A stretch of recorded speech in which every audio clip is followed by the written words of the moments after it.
नमस्कार बच्चों, मैं हूं जितेंद्र शर्मा। आज फिर से मैं आपके सामने लेकर के उपस्थित हुआ हूं कक्षा 9वीं की पुस्तक संस्कृत की, जिसका नाम है श्यमुसी।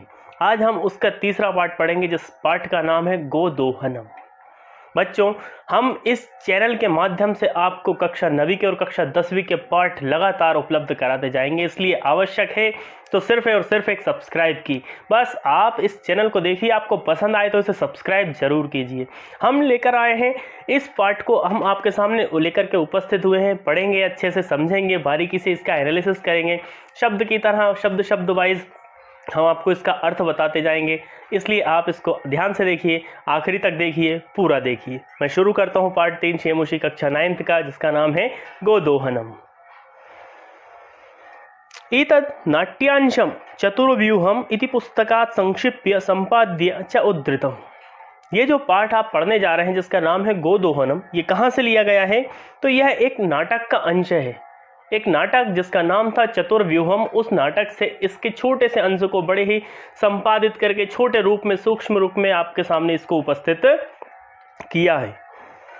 अस्मिन् नाटके एतादृशस्य जनस्य कथानकम् अस्ति, यह धनवान सुखाकांक्षी च भवितुम् इच्छुक मासपर्यन्तं दुग्धदोहनात् एव विरमति।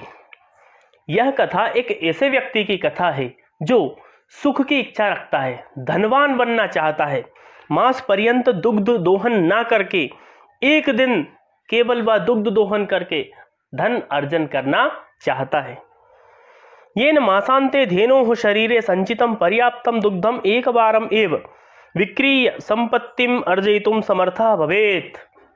और उसकी इच्छा क्या है कि गाय का जो दूध है वह एक एक दिन करके ना निकालूं, संपूर्ण दुग्ध को मास के अंत में एक ही बार निकाल लूं, उस दूध को बेच करके संपत्ति का अर्जन या संपत्ति कमा लूं, धन कमा लूं। परम, लेकिन क्या होता है? मासान्ते यदा सह दुग्ध दोहनाय प्रयतते तदा सह दुग्ध बिंदुम अपि न प्राप्नोति। जब क्या होता है, मास के अंत में, महीने के अंत में वह दुग्ध के लिए प्रयास करता है, दुग्ध निकालने का प्रयास करता है, तो किस्मत देखिए कि उसे दूध की एक बूंद भी प्राप्त नहीं होती। दुग्ध प्राप्ति स्थाने सह धेनोः प्रहारैः रक्तरंजितः भवति। लेकिन होता क्या है, उसे दूध की एक बूंद नहीं मिलती है, लेकिन जब वह दूध निकालने का प्रयास करता है तो गाय के पैरों से वह रक्त रंजित हो जाता है, यानी खूना खान लहूलुहान हो जाता है। अवगच्छति च यत् दैनंदिनं कार्यं यदि मासपर्यन्तं संगृह्य क्रियते तदा लाभस्य स्थाने हानिरेव भवति। इस कहानी से हमें यह सीख मिलती है कि यदि प्रतिदिन के कार्य को हम छोड़ करके मास के अंत में उसे इकट्ठा करके, संग्रही अर्थात इकट्ठा करके हम करने की कोशिश करते हैं, तो उस कार्य में हमें कभी भी लाभ नहीं होता, सर्वदा और सर्वदा हमें सिर्फ और सिर्फ हानि ही होती है। इसलिए हमें किसी भी कार्य को, एक एक दिन के कार्य को एक एक दिन में ही समाप्त करना चाहिए, ना कि उसको इकट्ठा करके अंत में करने का सोचेंगे तो हमें हमेशा लाभ के स्थान पर हानि ही होनी है। प्रथमम दृश्यम, नाटक है इसलिए यहाँ पर दृश्य के आधार पर आपको दिखलाई देंगे। प्रथमम दृश्यम, पहला दृश्य आपको नाट्यांश का किस तरह से दिखाई देता है, देखिए। मल्लिका मोदकानि रचयन्ती मंदस्वरेण शिवस्तुतिम करोति। मल्लिका जो उस व्यक्ति की पत्नी है जो ये ख्वाब देखता है कि मैं अमीर बन जाऊं, मल्लिका उस व्यक्ति की पत्नी है। वह क्या कर रही थी? लड्डुओं का निर्माण कर रही थी, और निर्माण करते करते शंकर भगवान की स्तुति कर रही थी, शिव स्तुति कर रही थी। ततः प्रविशति मोदक गंधम अनुभवन प्रसन्न मना चंदनः। चंदन मल्लिका का पति था, चंदन जो था वह मल्लिका का पति था। तो जब वह घर के अंदर आया, तो जैसे ही अंदर आया तो उसको मोदक की खुशबू आने लगी, मोदक अर्थात लड्डुओं की खुशबू उसको आने लगी, और प्रसन्नता के साथ में वह अंदर चला आया। चंदनः आहा सुगंधस्तु मनोहरः अये मोदकानि विरच्यन्ते आस्वादयामि तावत्। चंदन ने आते ही कहा, अहा सुगंधस्तु मनोहरः, सुगंध तो कितनी मनोहर आ रही है, बहुत ही अच्छी सुगंध आ रही है। अये मोदकानि रच्यन्ते, उसको खुशबू से पता चल चुका था कि यह क्या बन रहा है, किस वस्तु का निर्माण हो रहा है। तो वह तुरंत ही क्या कहने लगा, अरे यह तो लगता है मोदकों का निर्माण हो रहा है।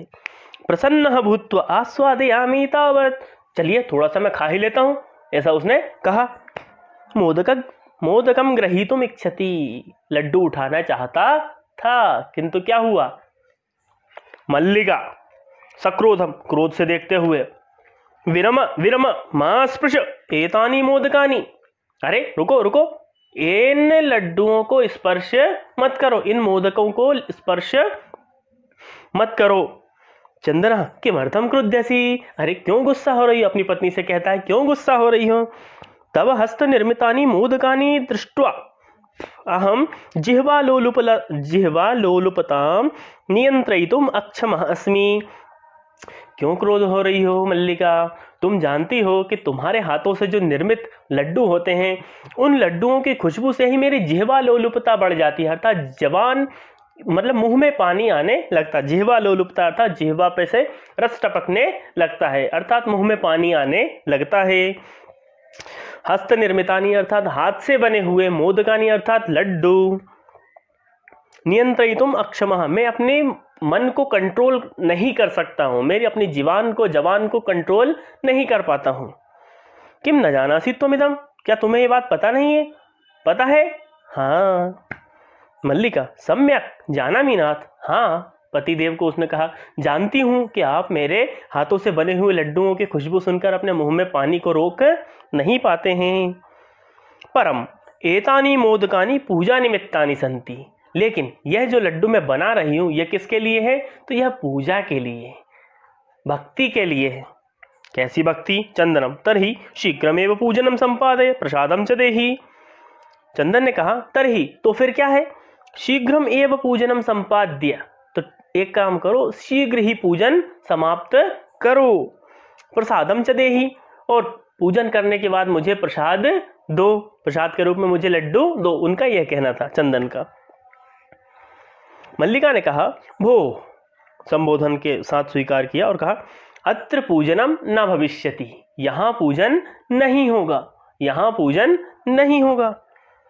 अहम स्वसखिभिः सह श्वः प्रातः काशी विश्वनाथ मंदिरं प्रति गमिष्यामि, मैं अपनी सखियों के साथ कल सुबह काशी विश्वनाथ मंदिर जा रही हूँ, भगवान काशी विश्वनाथ के मंदिर में जा रही हूँ।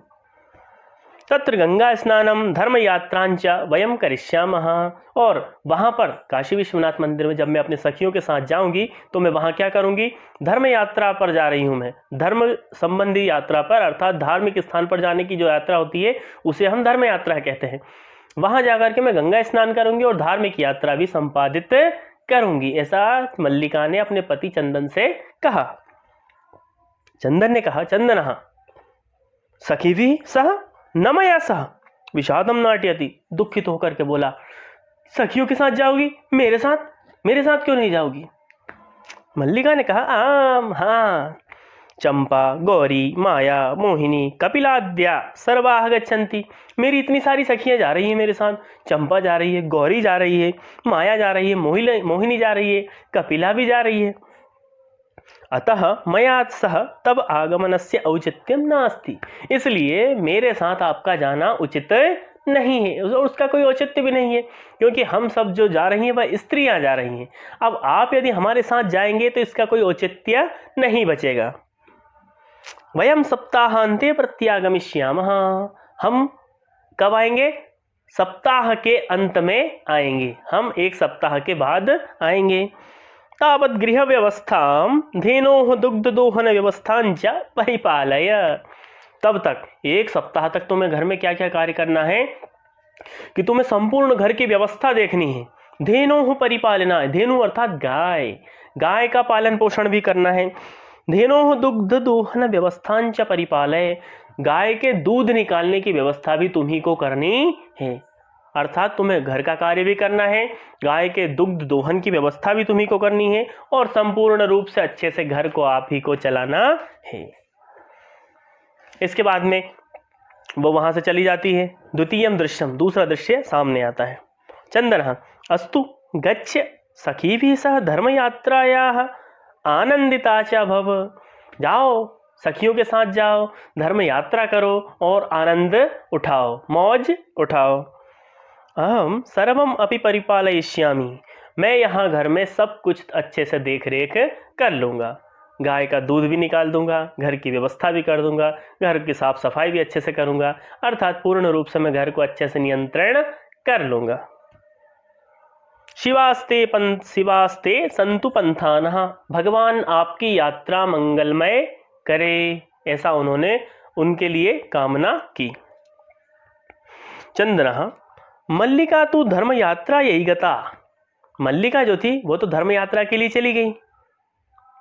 अस्तु दुग्ध दोहन व्यवस्थां कृत्वा ततः स्वप्रातराशस्य प्रबंधं करिष्यामः। दुग्ध दोहन व्यवस्था, अब यहाँ जो पाठ है जिसका नाम है गोदोहन, गाय का दूध निकालना, गोदोहन करना, तो यह जो संपूर्ण पाठ है इसी शब्द के ऊपर निर्भर है। यह शब्द आपको बार बार यहाँ देखने को मिलेगा, जिसका नाम है दुग्ध दोहन, अर्थात दूध निकालना, दूध का दोहन करना गाय के पास से। तो वो कहने लगा अपने आप से, बात अपने आप में मन में सोचने लगा कि पहले क्या करता हूँ दुग्ध दोहन व्यवस्था, अर्थात दूध का दोहन करने की व्यवस्था मैं करता हूँ। दूध ऐसे निकालते हैं ना गाय के पास में बैठे बैठे, तो दूध के दोहन की मैं व्यवस्था करता हूँ। उसके बाद में जब दूध निकाल लूंगा तो स्वप्रातराशा से, अर्थात सुबह के नाश्ते का प्रबंध भी कर लूंगा। प्रातराशा अर्थात नाश्ता, मैं सुबह के नाश्ते की व्यवस्था भी करूंगा, उसकी करनी पड़ेगी। अब समस्या उसके साथ में क्या थी कि जो उसकी गाय थी वह केवल मल्लिका को ही अपना दूध दोहन करने देती थी। इसलिए चंदन भी स्त्री वेशम धृत्वा, आगे आता है, स्त्री वेशम धृत्वा दुग्ध पात्र हस्त नंदिन्याः समीपम गच्छति। दूध का पात्र अपने साथ में लिया और नंदिनी के पास गया। क्या पहनकर? स्त्री का वेश धारण करके वहां गया। उमा मातुलानी, उमा गांव के सरपंच की बेटी थी जो इनको मामा कहती थी, और इनकी जो पत्नी थी मल्लिका उसको मामी कहती थी। तो ये वो आई, अब इनको मातुलानी वो कहने लगी, मातुलानी अर्थात मामी। तो वह मातुलानी शब्द उन्होंने बार बार इसलिए प्रयुक्त किया उमा ने, क्योंकि इसने, चंदन ने क्या पहन रखा था? स्त्री वेशम, अर्थात साड़ी पहनकर रखी होगी। चंदन ने कहा उमे अहम तू मातुलः, अरे उमा मैं तो तुम्हारा मामा हूं, मातुलः मैं तो तुम्हारा मामा हूं। तब मातुलानी तू गंगा स्नानार्थम काशीम गता अस्ति, तुम्हारी जो मामी थी वो कहाँ गई? गंगा नहाने के लिए काशी विश्वनाथ मंदिर गई है, और काशी गई है अर्थात बनारस गई है। कथय किम ते प्रियम करवाणी, तुम्हें कुछ कार्य है तो बताओ मुझे। उमा ने कहा मातुलः पितामहः कथयति, उमा ने कहा, गांव के सरपंच की जो पोती थी उसने कहा पितामहः कथयति, कि दादाजी ने कहा है मासांतरम अस्मद् गृहे महोत्सवः भविष्यति, एक मास के अंतर में, यानी एक मास के बाद में या मास के अंत में हमारे घर पर एक बहुत ही बड़ा उत्सव मनाया जाएगा। महोत्सव है, महा उत्सव, महोत्सव संधि हो जाएगी यहाँ। तत्र 30 सेटकमितम दुग्धम अपेक्षते, 30 अर्थात 30, सेटकमितम अर्थात लीटर, सेटकमितम अर्थात लीटर। क्या उसके लिए हमें कितना लीटर दूध चाहिए? 30 लीटर दूध हमें चाहिए।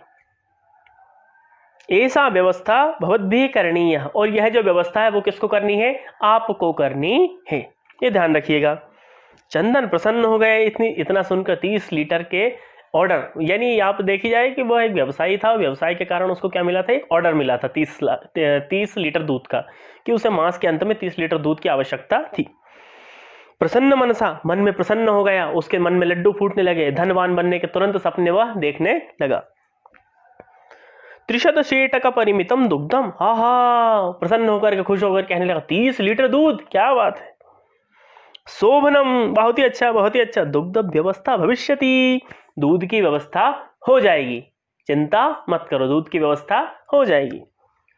एव इति पितामहं प्रति त्वया वक्तव्यम, इस प्रकार से तुम जाना अपने दादाजी को यह बात कह देना कि मैं उनके लिए 30 लीटर दूध की व्यवस्था आराम से और आसानी से कर दूंगा। उमा ने कहा धन्यवाद मातुलः याम्यधुना सा निर्गता, उमा ने मामा जी को, मातुलः अर्थात मामा को, चंदन को धन्यवाद कहा और कहा याम्य अहम, यामी धन अधुना, याम्यधुना, अब मैं चलती हूँ, ऐसा कहकर उसने कह दिया। यामी अर्थात जाना, कि मैं जाती हूँ। सा निर्गता, इस तरह से वह निकल जाती। अब देखिए तीसरा दृश्य शुरू होता है। तीसरे दृश्य में क्या कहा गया है चंदनः प्रसन्नो भूत्वा अंगुलिषु गणयन्। चंदन बहुत प्रसन्न हुआ क्योंकि उसे इतना बड़ा ऑर्डर अभी तक देखा नहीं था, कभी उसे इतना बड़ा एक साथ ऑर्डर नहीं मिला था, इसलिए वो उंगलियों पर गिनने लगा, 1 2 3 4 5 6 ऐसा करके वो 30 तक गिनने लगा। अहो सेठ का त्रिशतकानी पयांसी, अरे कितनी बड़ी बात है, 30 लीटर दूध इकट्ठा एक साथ। अनेन तू बहुधनम लप्स्ये, इस प्रकार से तो मैं बहुत धनवान हो जाऊंगा, इससे तो मुझे बहुत सारा धन भी प्राप्त होगा। क्या करूं? नंदिनीम दृष्टवा, भो नंदिनी, नंदिनी उसकी गाय का नाम था। तो नंदिनी को देख करके बड़ा ही प्रसन्न होने लगा और कहने लगा, भो नंदिनी, अरे नंदिनी, तब कृपया तू अहम धनिकः भविष्यामि, तुम्हारी कृपा से, तुम्हारी सेवा से तो मैं क्या हो जाऊंगा? धनिक हो जाऊंगा, अर्थात धनवान हो जाऊंगा। प्रसन्न सह धेनोः बहुसेवाम करोति, प्रसन्न हुआ, बहुत खुश था, और बहुत खुश होने के साथ साथ उसने बहुत सारी उसकी सेवा करने लगा। चंदनः चिंतयति, चंदन अकेले में विचार करने लगा। क्या विचार करने लगा? मासान्ते एव दुग्धस्य आवश्यकता भवति, मुझे दूध की आवश्यकता कब है? मासान्ते, अर्थात इस माह के अंत में मुझे दूध की आवश्यकता है, अभी तो है नहीं। तो क्या करूं?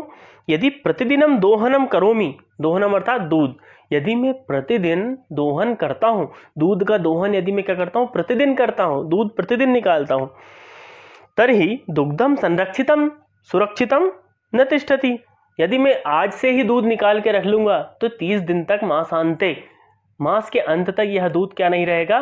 सुरक्षित नहीं रहेगा, दूध तो खराब हो ही जाएगा। तब क्या करूं? इदानीम किम करवाणी, इदानीम अर्थात अब मैं क्या करूं? भवतु नाम, ठीक है जो होगा देखा जाएगा, सोचने दो। मासांते एव संपूर्णतया दुग्ध दोहनम करोमि, मैं क्या करूंगा? मास के अंत में ही संपूर्ण दुग्ध दोहन कर लूंगा, अर्थात जितना भी दूध है वह सारा सारा दूध मैं क्या करूंगा? एक माह के अंत में निकाल लूंगा। एवं क्रमेण 7 दिनानि व्यतीतानि, यह सोचते सोचते और उसकी खूब खिदमत करते हुए गाय की, उसने क्या करना शुरू कर दिया? खूब खिदमत करना शुरू कर दिया, खूब सेवा करना शुरू कर दिया। दिन बीतते बीतते 7 दिन बीत गए। 7 दिन जैसे ही बीते तो सप्ताहांते मल्लिका प्रत्यागच्छति, मल्लिका जो उसकी पत्नी थी वह सप्ताह के अंत में वापस आ गई, क्योंकि वो एक सप्ताह के लिए कहाँ गई थी? अपनी सखियों के साथ काशी विश्वनाथ मंदिर काशी अर्थात बनारस में गई हुई थी। किस लिए गई थी? धर्म यात्रा पर और गंगा स्नान के लिए गई हुई थी, जो वापस आ गई। मल्लिका प्रविश्य, जैसे ही वो अंदर आई, स्वामिन प्रत्यागता अहम, अरे स्वामी देखिए मैं वापस आ चुकी हूं। आस्वादय प्रसादम, अब आप इस प्रसाद को खा सकते हैं, ये लीजिए और लेकर के इस प्रसाद को खा लीजिए। चंदन मोदकानी खादती वदती चा, चंदन ने लड्डू खाए और खाते खाते कहने लगा, क्या कहने लगा? चंदना मल्लिके तब यात्रा तो सम्यक सफला जाता, तुम्हारी यात्रा तो बहुत सफल हुई। क्यों सफल हुई? काशी विश्वनाथस्य कृपया प्रियम निवेदयामी, लगता है तुम्हारे ऊपर काशी विश्वनाथ की बहुत ही अच्छे से कृपा बरस चुकी है। मल्लिका साश्चर्यम, आश्चर्यचकित होकर मल्लिका सोचने लगी, क्या हुआ? इसके अतिरिक्त और क्या हुआ होगा? एवं धर्म यात्रा अतिरिक्तम प्रियतरम किम, मैं तो धर्म यात्रा पे गई थी तो धर्म यात्रा तो अच्छी होती है, इससे अतिरिक्त तो और क्या अच्छाई हो गई? और क्या अच्छा ऐसा काम हुआ जो आप मुझसे ऐसा कह रहे हो कि महाकवि काशी विश्वनाथ मंदिर जो आप गई थी उसकी कृपा से ये सब कार्य हुआ? तब चंदन ने उत्तर दिया, चंदन ने सारा वाकया बताया। क्या बताया? ग्राम प्रमुखस्य गृहे महोत्सव मासांते भविष्यति, ग्राम प्रमुख अर्थात गांव के सरपंच के यहाँ मास के अंत में यानी 1 मास के बाद क्या है? एक बहुत ही बड़ा महोत्सव होने वाला है, बहुत ही बड़ा त्योहार होने वाला है, उत्सव होने वाला है। तत्र 300 सेटकमितम दुग्धम अस्माभि दातव्यम अस्ति, इसलिए उन्होंने दूध देने के लिए किससे कहा है? हमसे कहा है कि तुम्हें 30 लीटर दूध का प्रबंध करना है।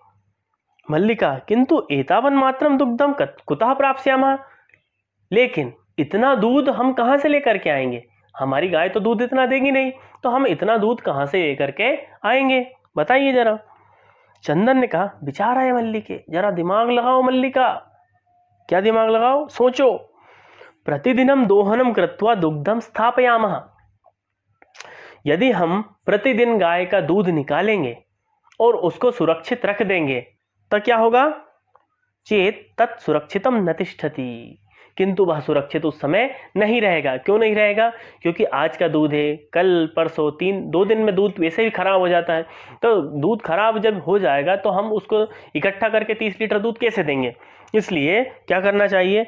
अतएव दुग्ध दोहनम न क्रियते, इसलिए हम दुग्ध का दोहन नहीं करेंगे। गाय का दूध अब हम नहीं निकालेंगे। क्यों नहीं निकालेंगे? उत्सव दिने एव समग्रम दुग्धम धोक्ष्यावः। अब देखिए उसके दिमाग की उपज, उसने क्या कहा कि मैं और हम दोनों मिलकर क्या करेंगे? अब हम दुग्ध का दोहन नहीं करते हैं। अब हम दुग्ध का दोहन कब करेंगे? जिस दिन उत्सव है उसी दिन हम गाय का सारा दूध इकट्ठा हम उसी दिन निकाल लेंगे। ऐसा उसने दिमाग लगाया। मल्लिका ने कहा, स्वामिन तुम तो चतुरतम। अरे स्वामी, आप तो बहुत चतुर और चालाक निकले। अत्युत्तम विचारा, अरे इससे अच्छा तो कोई विचार ही नहीं हो सकता। अर्थात चंदन भी मूर्ख था, उसकी पत्नी मल्लिका उससे भी बड़ी मूर्ख थी। तो दोनों को एक ही विचार भागाया, दोनों उसी विचार पर कार्य करने लगे। अब कार्य कर रहे थे तो क्या हुआ? अधुना दुग्ध दोहनम विहाय केवलम नंदिन्याः सेवाम एव करिष्यावः। तो हमें क्या करना चाहिए? दुग्ध दोहन को छोड़ दो। अब हम दुग्ध दोहन छोड़ देते हैं और छोड़ने के बाद क्या करते हैं? केवल और केवल नंदिनी की सेवा हम करते हैं। अनेन अधिकाधिकम दुग्धम मासांते प्राप्स्यावः, और इससे क्या होगा? अधिक से अधिक दूध हमें मास के अंत में प्राप्त हो जाएगा। अब दोनों ही मां संपूर्ण समय, पूरे समय तक क्या करने लगते थे? नंदिनी की सेवा में अपना समय व्यतीत करने लगे थे। द्वावेव धेनोः सेवायाम निरतो भवतः, दोनों के दोनों ही उस गाय की सेवा में क्या करने लगे थे? निरंतर लगे ही रहते थे। अस्मिन् क्रमे घासादिकम गुड़ादिकम च भोजयतः, और उसको इस तरह से क्या क्या खिलाते थे? वो घास खिलाते थे, गुड़ इत्यादि प्रतिदिन उसको खिलाते थे। कदाचित विषाणयोः तैलम लेपयतः तिलकम धारयतः, और कभी कभी क्या करते थे? विषाण अर्थात गाय के जो सींग होते हैं उनको हम विषाण कहते हैं। संस्कृत भाषायां तत्र विषाणः इति वदन्ति तेषां कृते। तो उन गाय के सींग से क्या करते थे? वो कभी कभी तेल का लेपन भी कर देते थे। रात्रौ नीराजनेन अपि तोष्यतः, और रात को उसकी आरती भी उतारते थे या नजर भी उतारते, दोनों ही हम कह सकते थे। या तो आरती उतारते थे या नजर भी उतारते थे, दोनों ही करते थे वो। तब चंदन ने कहा, मल्लिके आगच्छ, मल्लिका जरा यहाँ आओ। कुंभकारम प्रति चलावः, चलो चल करके कुंभकार के, अर्थात कुंभकार अर्थात जो घड़े बनाता है, कि हम किसके पास चलें? कुंभकार के पास चलते हैं, घड़े बनाने वाले एक व्यक्ति के पास चलते हैं, या कुम्हार कह सकते हैं। दुग्धार्थम पात्र प्रबंधो भी करणीयः, कि चलो हमें दूध के लिए पात्रों का प्रबंध भी करना है। दूध के लिए हमें पात्रों का भी प्रबंध करना है। द्वावेव निर्गतो, दोनों के दोनों ही पात्र प्रबंध के लिए कुम्हार के पास चले गए। अब इसके बाद देखिए चतुर्थम दृश्यम, चौथा दृश्य आपके सामने उपस्थित होते हैं। कुंभकार जो था वो घट बना रहा था। अब घट बनाते बनाते घट रचनायाम लीनः गायति, घट की रचना वो कर रहा था, घट का निर्माण कर रहा था, बना रहा था, और घट बनाते बनाते एक गाना भी गाता हुआ जा रहा था। ज्ञात्वापि जीविका हेतोः रचयामि घटानहम्, जीवनं भंगुरं सर्वं यथैष मृत्तिका घटः। कुम्हार ये गीत गाता जा रहा था। क्या कह रहा था? कि मुझे सब कुछ पता है कि ये जीवन कैसा है। यह जीवन क्षणभंगुर है, अर्थात एक ही क्षण में नष्ट होने वाला है। किसकी तरह? मृत्तिका घटम, इस मिट्टी के घड़े की तरह जीवन भी क्या है? क्षणभंगुर है। जैसे मिट्टी के घड़े को हमने एक बार ऐसे फेंक दिया तो क्या हो जाएगा? मिट्टी का घड़ा टूट जाएगा, मिट्टी छार छार हो जाएगी, अलग अलग बिखर जाएगी। लेकिन इसके बाद भी यह सब ज्ञात्वा भी, यह सब मैं जानकर भी क्या कर रहा हूँ? जीविका है तो भोजन के लिए, इस पेट के लिए क्या कर रहा हूँ? रचयामि घटान अहम, मैं रचना कर रहा हूँ, निर्माण कर रहा हूँ। किसका निर्माण कर रहा हूँ? घटों का निर्माण कर रहा हूँ, ये जानते हुए भी कि यह जीवन क्षणभंगुर है, इस मिट्टी के घट की तरह। किंतु फिर भी मैं क्या कर रहा हूँ? इस जीविका के लिए, अर्थात पेट को पालने के लिए इन घटों का, इन मटकों का निर्माण कर रहा हूँ। चंदन उसके पास आता है, आकर के कहता नमस्कारोमि तात, आकर के उसको नमस्कार करता है। कुंभकार को। पंचदशः घटान इच्छामि, मुझे 15 घड़ों की अत्यंत आवश्यकता है। किम दास्यसि, क्या आप मुझे दे देंगे? देवेश कथम ना, देवेश उस मटके वाले का नाम था, उस कुम्हार का नाम था देवेश। उसने कहा कथम ना, क्यों नहीं, बिल्कुल देंगे। विक्रयणाय एव एते, ये तो बेचने के लिए ही है।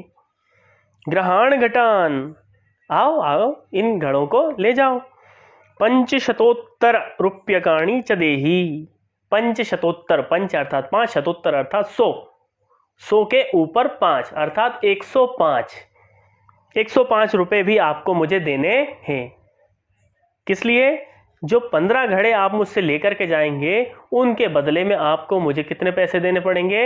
105 रुपए देने होंगे। चंदना साधु, ठीक है दे देंगे, कोई दिक्कत नहीं है।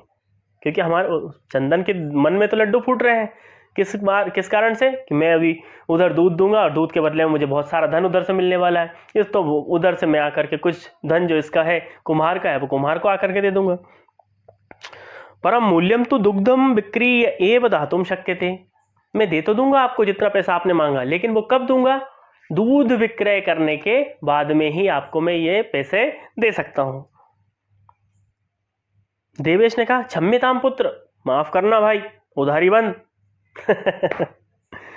मूल्यम बिना तू एकम अपि घटम न दास्यामि, बिना पैसे के तो मैं तुम्हें एक भी घट नहीं दूंगा, बिना पैसे के तो मैं तुम्हें एक भी घट नहीं दूंगा। अब क्या करना चाहिए? लेना तो है घड़े। तो मल्लिका ने कहा स्वाभूषणम दातुम इच्छामि, मल्लिका ने अपने मन में कहा कि मैं अपने आभूषण उसको दे देती हूँ। आभूषण अर्थात गहने जो थे वो गहने उसको देने को वो तैयार हो गई। तात यदि अधुनैव मूल्यम आवश्यकम तर्हि ग्रहण एतद आभूषणम, यदि तुम्हें अभी मूल्य चाहिए तात, तो ये जो मेरे आभूषण है, मेरे सोने के या चांदी के जिस प्रकार के जिस भी धातु के आभूषण है, ये आप ले लीजिए और इनके बदले में हमें मटके दे दीजिए। जो हम घट लेने आए हैं उन घटों को आप हमें दे दीजिए। देवेश ने कहा, कुंभकार ने कहा पुत्र के ना हम पाप कर्मम करोमि, मैं ये पाप कर्म नहीं कर सकता। क्यों नहीं कर सकता? कथम अपि नेक्षामि त्वम आभूषण विहीना कर तुम, मैं तुम्हें किस प्रकार से आभूषण विहीन कर सकता हूं? मेरे लिए पैसा इतना भी आवश्यक नहीं कि मैं तुम्हें आभूषण विहीन कर दूं। जो तुम्हारे आभूषण है स्वर्ण के चांदी के जिस प्रकार के भी आपके आभूषण है, मैं तुम्हें आभूषण विहीन नहीं कर सकता। नयतु यथाभिलाषितान घटान, तुम्हें जितने चाहिए उतने घड़े लेकर के जाओ। दुग्धम बिक्री एव घट मूल्यम ददातु, और दूध बेचकर ही मुझे घट का मूल्य दे देना, मुझे इन मटकों का मूल्य दे देना, घटों का मूल्य दे देना।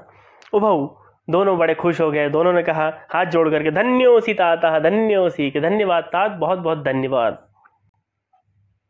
पंचमम दृश्यम, 5वां दृश्य आता है, अंतिम दृश्य है। मासांतरम संध्या कालः एकत्र रिक्ताः नूतन घटाः सन्ति, दुग्ध क्रेतारः अन्ये च ग्रामवासिनः अपर अत्र आसीनाः। 1 मास हो चुका था, पूरी तरीके से बीत चुका था, संध्या का समय था। एकत्र रिक्ताः नूतन घटाः सन्ति, और सारे के सारे लोग एक साथ इकट्ठे हुए थे। दुग्ध क्रेतारः अन्ये च ग्रामवासिनः अपर अत्र आसीनः, और दुग्ध खरीदने वाले भी वहां बैठे हुए थे, अनेक प्रकार के ग्रामवासी भी वहां उपस्थित है। आप सुनिए, 5वां दृश्य था। अब देखिए 5वें दृश्य में क्या कहा है। मासांतरम संध्या काला, मास का वह समय आ गया जब उसको दूध ग्राम प्रधान को देना था। एकत्र रिक्ताः नूतन घटाः सन्ति, जितने भी घड़े उसने कुम्हार से लेकर के आया था वह सारे के सारे घड़े उसने कहाँ ला करके रख लिए? एक तरफ ला करके रख लिए। दुग्ध क्रेतारः अन्ये च ग्रामवासिनः अपर अत्र आसीनः, दूध खरीदने वाले और अनेक प्रकार के जो गांव के लोग थे वह भी आकर के उसके पास में खड़े हो गए। चंदना धेनुम प्रणम्य, चंदन ने क्या किया? गाय को बड़े अच्छे से साष्टांग प्रणाम किया। एकत्र रिक्ता मंगलाचरणम विधाय, उसकी बढ़िया आरती उतारी, प्रार्थना की। मल्लिकाम आह्वयति, और मल्लिका को बुलाया और आकर के क्या कहा मल्लिका से? मल्लिके सत्वरम आगच्छ, शीघ्र आओ, जल्दी आओ।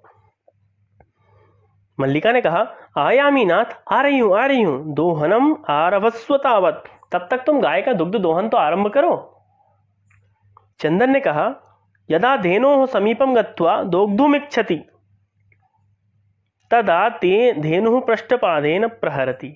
जब मैं धेनु के पास, गाय के पास दूध दोहन करने के लिए जाता हूँ तो वह मुझे पृष्ठ पांव से अर्थात पीछे के पैर से क्या करती है, मार देती है। चंदनश्च पात्रेण सह पतति, चंदन भी क्या करता है, पात्र के साथ में तुरंत गिर जाता है, अर्थात गाय जो थी वो उसको लात मार देती है। नंदिनी दुग्धम देहि, नंदिनी को कहने लगा कि दूध दीजिए नंदिनी। किम जातम ते, क्या हुआ तुम्हें। पुनः प्रयासम करोति, बार बार उसने प्रयास किया। नंदिनी च पुनः पुनः पाद प्रहारेण ताड़यित्वा चंदनम रक्तरंजितम करोति। नंदिनी ने भी क्या कर दिया, बार बार उसको पीटते पीटते पीटते पीटते रक्त रंजित अर्थात रक्त अर्थात खून, उसको खून निकलने लगा। पिटते पिटते पिटते पिटते उसको क्या हुआ, खून निकलने लगा। हा हतोस्मी, अरे मार दिया, अरे मार दिया, मार दिया, अरे। चित्कारम कुर्वन् पतति, चिल्लाते हुए उसको जब उसने पिटाई कर दी गाय ने तो उसको वो दर्द हुआ और दर्द सुनते सुनते वह चीख उसके मुंह से निकल गई और जब चीख निकल गई तो वो रोने लगा। सर्वे आश्चर्येण चंदनम अन्योन्यम च पश्यन्ति, सभी लोग जो वहां इकट्ठे हुए थे वह सभी क्या करने लगे, चंदन को देखने लगे और एक दूसरे को आश्चर्यचकित होकर के देखने लगे। मल्लिका चीत्कारम श्रुत्वा झटिति प्रविश्य, जैसे ही उसने चंदन की आवाज सुनी मल्लिका ने तो वो झट से दौड़ती हुई आई। नाथ किम जातम कथम तुम रक्तरंजितम, बड़ी आश्चर्यचकित हो गई देख करके। अरे क्या हुआ स्वामी, क्या हुआ, ये खून कहां से, रक्तरंजित कैसे हो गए आप। चंदना धेनुः दोग्धुम अनुमतिम एव न ददाति, हमारी जो गाय है नंदिनी है वो हमें दूध दोहन की अनुमति ही नहीं दे रही है, क्या करें। दोहन प्रक्रियाम आरभमाण एव ताड़यति माम, जैसे ही मैं दूध दोहन की प्रक्रिया शुरू करता हूं और ये मुझे लात मार देती है, आप बताओ मैं क्या करूं। मल्लिका धेनुम स्नेहेन वात्सल्येन च अकार्यम दोग्धुम प्रयतते किंतु धेनुः दुग्धविहीना एव इति अवगच्छति। मल्लिका ने धेनु को, उस नंदिनी को स्नेह के साथ बड़ी प्यार से पुचकारते हुए वात्सल्य से दूध देने का निवेदन किया और प्रयास भी किया, दूध दोहन करने का प्रयास भी किया। किंतु धेनु दुग्धहीना इति अवगच्छति, लेकिन गाय क्या थी, दुग्ध विहीन हो चुकी थी पूर्ण तरीके से, ऐसा उनको फिर बाद में भान हुआ, ज्ञान हुआ। मल्लिका ने कहा चंदनम प्रति, चंदन को कहा मल्लिका ने, क्या कहा, नाथ अत्यनुचितम कृतम आवाभ्याम, हम लोगों के द्वारा बहुत ही अनुचित कार्य किया गया है। मास पर्यंतम धेनोः दोहनम न कृतम, हमने संपूर्ण मास तक गाय के दूध का दोहन नहीं किया है। सा पीड़ाम अनुभवती, इसलिए अब जब हम 1 माह के बाद में अब दूध लगाना शुरू कर रहे हैं, दोहन शुरू कर रहे हैं तो उसको पीड़ा हो रही है, उसको पीड़ा हो रही है। अतएव ताड़यति, इसीलिए वह क्या कर रही है, ताड़यति, मार रही है, पैर से हमें मार रही है। चंदन ने कहा देवी मयापि ज्ञातम यत्, मुझे भी ऐसा ही प्रतीत होता है। अस्माभिः सर्वथा अनुचितम एव कृतम यत्, हमारे द्वारा यह बिल्कुल ही अनुचित कार्य किया गया है। पूर्ण मास पर्यंतम दोहनम न कृतम, हमने संपूर्ण मास, संपूर्ण महीने भर क्या नहीं किया है, गाय के दूध का दोहन नहीं किया है। अतएव शुष्कम दुग्धम जातम, इसलिए दूध क्या हो, सूख चुका है, दूध क्या है, उसके स्थान में, उसके स्तनों में सूख चुका है।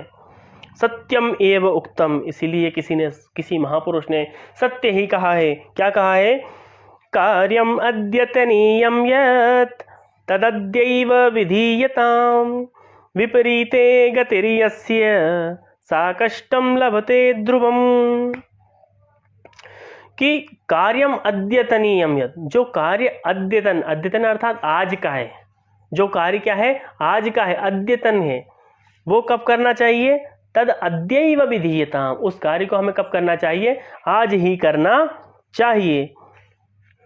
नहीं तो क्या होता है, विपरीते गतिर्यस्य सा कष्टम लभते ध्रुवम, नहीं तो फिर क्या होता है, यदि हम उस कार्य को, जिस दिन का कार्य है उसको उसी दिन संपादित नहीं करेंगे, समाप्त नहीं करेंगे, तो वो क्या हो जाएगा, कार्य जो है वो, जो लाभ था वह कष्ट में परिवर्तित हो जाता है, वह जीवन क्या हो जाता है, फिर कष्टकर हो जाता है।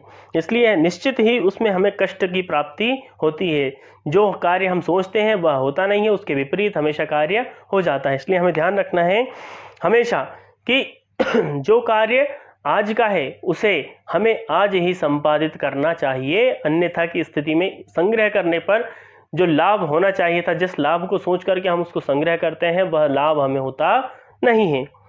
मल्लिका आम भरतः, समझ गई मैं स्वामी देव, सत्यम एव मयापि पठितम यत्, मैंने भी कहीं पढ़ा था। क्या पढ़ा था? सुविचार्य विधातव्यम कार्यम कल्याणकांक्षिणा, यह करोत्यविचार्यै तत् सा विषीदति मानवः। जो व्यक्ति बिना विचारे किसी कार्य को करता है, जो व्यक्ति बिना विचारे किसी कार्य को करता है, उसको अंत में जाकर के क्या करना पड़ता है, उस कार्य के प्रति पछताना ही पड़ता है, क्योंकि वह कार्य कभी सफल नहीं होता। बिना विचारे जो करे सो पाछे पछताए, कहा गया है, किसी लोकोक्ति में कहा गया है ये बात। तो सुविचार्य विधातव्यम, किसी भी कार्य को जो कल्याणकारी होते हैं या कल्याण की इच्छा से किए जाते हैं, उनको हमेशा विधातव्य, विचारित, अर्थात बिना विचारे उस कार्य को करना नहीं चाहिए। यदि हम किसी भी कार्य को शुरुआत हम उसके विचार करके अच्छे से करेंगे, तभी वो कार्य कैसा होगा, सफल होता है। दोनों ने एक एक उदाहरण दे दिया, क्योंकि दोनों ने कहीं ना कहीं पढ़ रखा होगा। और फिर दोनों ने कहा किंतु प्रत्यक्षतया अद्य एव अनुभूतम एतत्, लेकिन ये तो हमने पढ़ के रखा था, लेकिन पढ़ने के बाद आज हमें यह सब का सब क्या हुआ है, हमने प्रत्यक्ष देखा है, महसूस भी किया है। सर्वे, सारे के सारे मिलकर के एक साथ कहने लगे, दिनस्य कार्यम तस्मिन्नेव दिने कर्तव्यम, जिस दिन का कार्य है वह उसी दिन हमें करना चाहिए। यह एवं न करोति सह कष्टम लभते ध्रुवम, जो इस प्रकार के कार्य को नहीं करता है, अर्थात किसी भी कार्य को इकट्ठा करके करता है, वह कार्य कभी भी सफल नहीं होता है। ये बात हमें अच्छे से जान लेनी चाहिए। बच्चों, ये पाठ आपका समाप्त हो चुका है। पार्ट 3 गोदोहनम सेम उसी पुस्तक कक्षा 9th की संस्कृत, जो हमने आपको बहुत ही अच्छे से पढ़ा दिया है। अगली वीडियो में हम आपके सामने उपस्थित होंगे इस वीडियो के प्रश्नोत्तर को लेकर के। यदि इस पार्ट में कोई समस्या लगी हो आपको, तो आप कृपया करके हमें बतला दीजिए, कमेंट बॉक्स में लिख दीजिए। हम आपकी समस्या का समाधान प्रश्नोत्तर वाली वीडियो में निश्चित ही कर देंगे। यदि आपने अभी तक इस वीडियो को, चैनल को सब्सक्राइब नहीं किया है, तो इसे प्लीज़ सब्सक्राइब कीजिए, लाइक कीजिए, शेयर कीजिए और अन्य लोगों तक इसको पहुंचाने का कष्ट कीजिए। धन्यवाद। मैं हूं जितेंद्र शर्मा, आपके सामने फिर से उपस्थित होऊंगा। धन्यवाद। जय तो संस्कृतम, जय